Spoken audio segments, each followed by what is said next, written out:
Hi, I'm AP Stedham of AP As We See It, live here at Yankee Stadium for the 52nd edition of the Black Knights of Army versus the Fighting Irish from Notre Dame. Our special correspondent to my right, Edward Stedham, and we have the play-by-play man for the Notre Dame Fighting Irish radio broadcast. Yeah, great to be with you guys. Looking forward to tonight's game. Should be really fun. Tony, and I'm going to let you say your last name. Yeah, Tony Simeone for those of you scoring at home. Yeah. Perfect.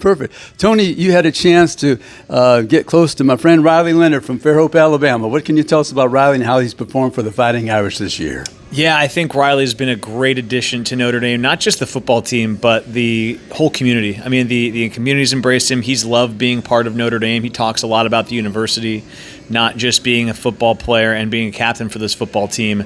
And then when you talk about the football, he's been great. I mean, he had the one game against Northern Illinois that I think everybody knows did not go to his standard or the team standard.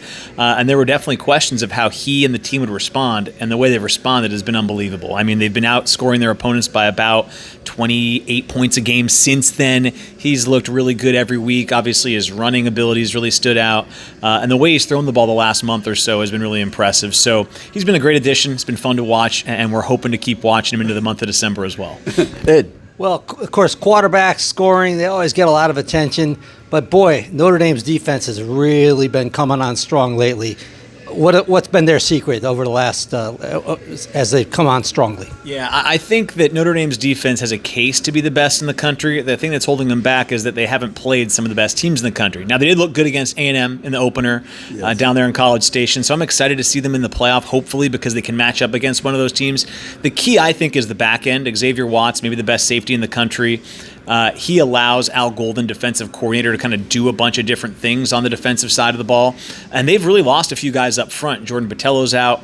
Boubacar Traore's out. Guys that are out with season-long injuries. They've just backfilled so well. So corner, secondary allows them to get a little exotic in the defensive structure. And they're good at all three levels. I mean, it's hard to find a hole in this defense. Howard Cross III, he has an Alabama connection. His dad, Howard Cross, was a legend at Alabama, the tight end with the New York Giants here in New York City. So is Howard going to be able to play tonight, you think? Yeah, I don't know, and I wish I had some inside information for you. I'm not sure.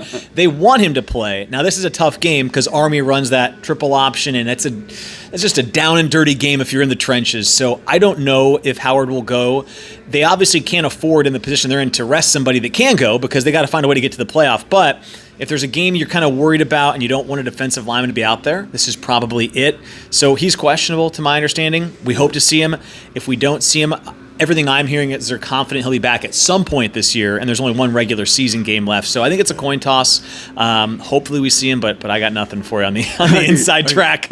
You have another edge rusher as a Miles, is that right? What's his last Riley name? Mills. Riley Mills. Yeah. Mills. I'm sorry. Yeah, Riley Mills will be in the trenches as well, defensive tackle, and then also you've got Donovan Heinisch, who will probably fill the role for Howard Cross. That's a big question mark because Howard and Riley have played triple option a lot. Donovan Heinisch has not played a lot of snaps against triple option, so if he fills in, it's a question mark today against an Army team that leads the country in rushing.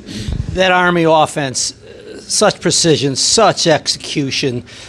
What does Notre Dame have to do to make sure Army doesn't do what Army is so good at doing? Yeah, I mean, I think the questions for Army coming in are a little bit similar to what I alluded with Notre Dame's defense. The schedule's just not been very good. So you're hoping that what they've put on film isn't going to translate tonight.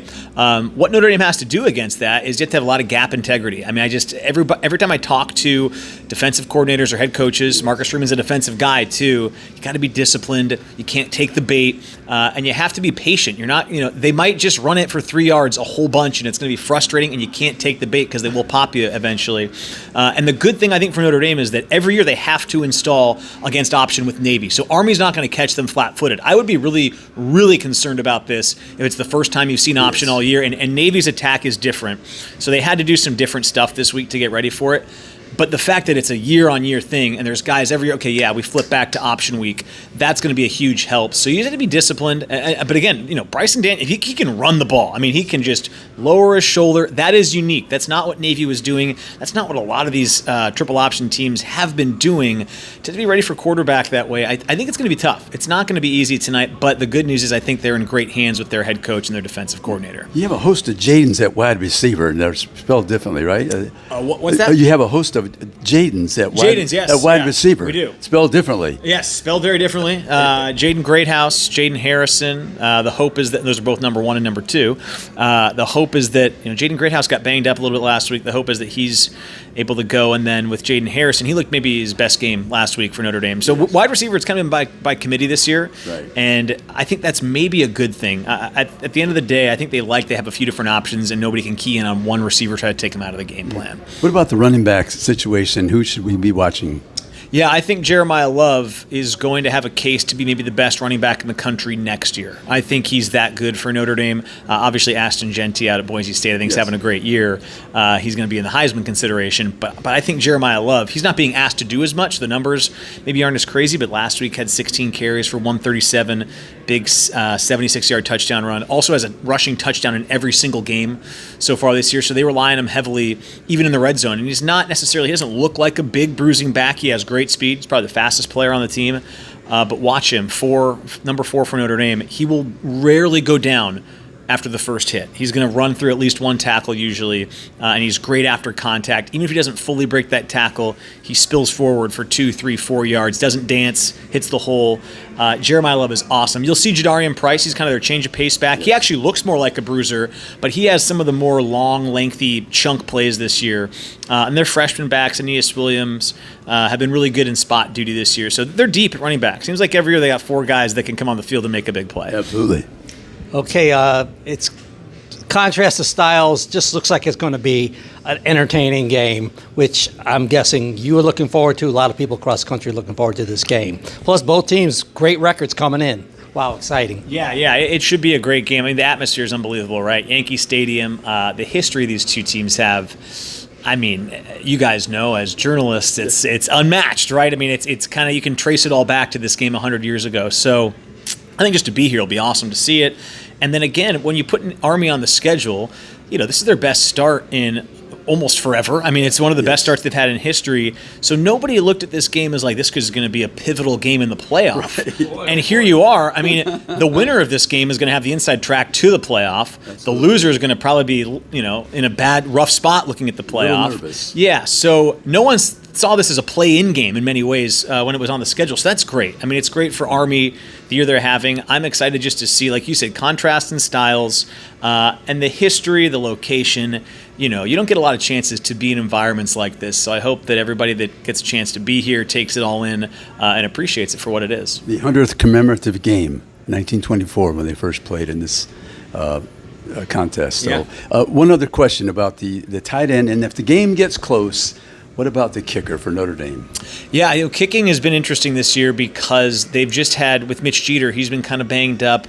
The question is who's maybe the backup if necessary. I don't know really where it's going to go, but quite frankly, kicking has been an area where they've been really aggressive offensively, and they haven't been in a game yet where they have to maybe go for a big kick late in the game. Against Texas A&M, Mitch Jeter hit a huge field goal for them to kind of ice away the game. Since then, Notre Dame hasn't been in much of a position where it's come down to kicking, but it's a huge question mark just to see what that's going to look like. And then also, just walking around the city today, it's windy. It is windy. I mean, it's windy today. Yeah. So I think any kicker, whoever you are, it's going to be a tough kicking today. You're also kicking on a baseball field. The turf, it's not here year-round. Yes. They have to get used to that. So, listen, I think either team, if it's coming down to a late field goal, I don't really care what the distance is. You're going to be anxious sitting over it. So, I think that if Notre Dame can get inside 40 yards, they'll look to kick. But if they're outside 40 yards, they've been going for it. If it's fourth and less than 5, Marcus Freeman's been leaving the offense on the field because they have so much confidence in their ability to convert. Hey, thank you so much, Tony. Really appreciate it. This is AP Stedham of AP. As we sit, reporting live from Yankee Stadium at the 52nd edition of the Fighting Irish and the Black Knights of Army. Thank you. Thanks, guys. Thanks. Appreciate it.